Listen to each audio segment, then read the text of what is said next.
Hey everyone, I'm Krupa, this is Chris, and you're watching The Superhero Show right here on IGN. Now, we're filming this on the back of some really big news, really big casting news. We have our Suicide Squad. We do. It was announced this week. Jared Leto as the Joker, Will Smith as Deadshot, Tom Hardy as Rick Flag, Margot Robbie as Harley Quinn, Jai Courtney as Boomerang, and Cara Delevingne as Enchantress. So there we go. So that's the bulk of the squad. Yeah, so after much speculation, Jared Leto was confirmed as the Joker, Margot Robbie. A few of these things had leaked out. Yeah.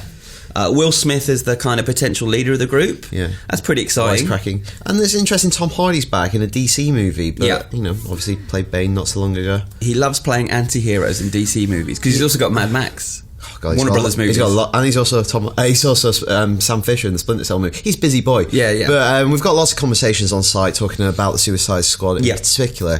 We wanted to talk about whether you can make one of these big movies just about villains and how you do it, and why maybe Marvel haven't done it, and talking about what it is about making a movie that focuses on villains in particular. Yeah. Because it really hasn't been done before in the superhero universe, so I don't know. I think we're both quite optimistic about it. Like, I like the idea of having kind of anti-heroes and it not being so black and white with the protagonists in one of these movies. I think the thing is, if you're going to have these extended universes, you're going to keep on going. It can't be just this, like, duel of good and evil. I think you're going to have to introduce the shades and the spectrum and get to know these villains more. And I think this movie is interesting because it'll set up these villains who can probably then go off and appear in different DC movies. Yeah. So it's actually quite a smart thing to do.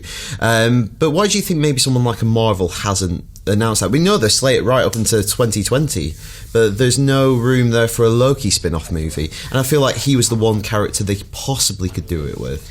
I don't know. Maybe they're taking if it ain't broke, don't fix it approach. To the characters that they've got in their stable. I don't know. Have you got any suggestions? I think the nearest would be Loki, just because when they did the slate announcement, it was really interesting when they said when Kevin Feige said Thor 3 Ragnarok, and he said in particular and Tom Hiddleston will be back as Loki, that got almost a bigger cheer than anything else. Well, I reviewed Thor: The Dark World on the site, and my main criticism was that the film just wasn't as alive when he wasn't on screen. And it felt like he could carry a standalone movie, but maybe they don't seem to think so. I mean, it's interesting that this is coming out in the summer of 2016, and in that November we're going to get Sinister Six. That's still the plan, which is directed by Drew Goddard. So obviously Sony think that it's a viable option as well. I mean, I don't know, if you look, when has this happened in the past? I think Dirty Dozen is probably the most obvious example and quite a good comparison piece because it's about a group of men, but I mean that's the one real hit I can think of. And then I guess maybe Ocean's 11, they're slightly villainous, those guys. And this kind of dovetails into the rumours of the Star Wars spin-off movie, which is going to again focus, we think, on bounty hunters, these kind of mercenary characters, unlikable characters depending on your perspective, and they're thrown together in a team movie, and it's got that kind of Dirty Dozen kind of approach, a heist movie. And I think maybe that's how you deal these characters, that you can make a likeable film when you put them all in a room together and they're being kind of nasty to each other. Yeah. Because there are other unlikable characters. Yeah. I think once you intrude a heroic character in that, the dynamic totally goes off the rails. Yeah. Because then you're kind of probably going to be rooting for Batman.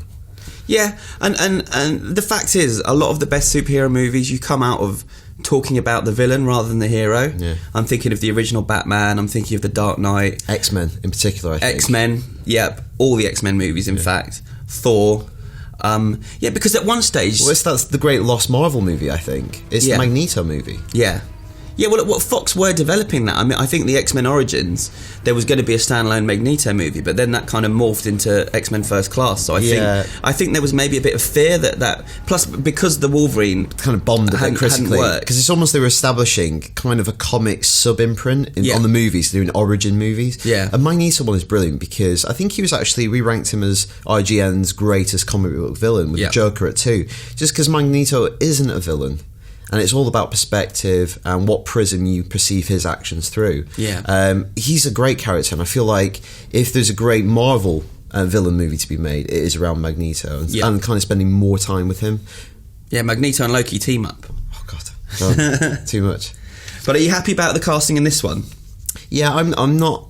I think you and I both said we're not a big fan of Jai Courtney. No, and I haven't seen Cara Delevingne so in anything I yet. feel unfair saying anything She's about got a lot her of films that casting. haven't been released yet. She's in the Michael Winterbottom movie. She's in Pan, I think. So, but I haven't seen Margot Robbie in a lot apart from Wolf of Wall Street. But the thing what I'm really excited about, I'm excited to see Will Smith in a big kind of. I feel like he's gone away a little bit, even though it's probably not unfair. But I feel like it'll be interesting to see him in an ensemble because it's usually a Will Smith movie. Yeah. I want to see him riffing off different actors, and I think it's really fascinating to see Harley Quinn for the first time on the big screen. We've had the Joker, but I feel like it eases like the pressure off Leto a little bit because he'll be given new stuff to do with Harley Quinn on screen that no other screen Jokers had before. Like Hamill's done it in the cartoons where obviously Harley Quinn came from. She wasn't in the comics, she came from that animated series. And I think they could do loads of great interactions between the two of them as this like bickering couple and their interplay. Yep. No, I can't wait to see it. I mean, we've got 18 months to wait for this one. So not long. We'll be talking about that a little bit more on the show. But with some of those actors involved, the first trailer for this one's going to be awesome, I think. Yeah. So as always, we'd love to hear what you think about this. Actually, it'd be really cool to get your pitches for what villains would make a really good standalone movie in either DC Universe, the Marvel Universe, or any other kind of comics you're interested in. Yeah. And how can they do that, Chris? They can write to superheroeshow@ign.com. Superheroeshow@ign.com, and I'm sure Rich is putting it down. Cool. So until then, for all your comic needs, stay right here on IGN.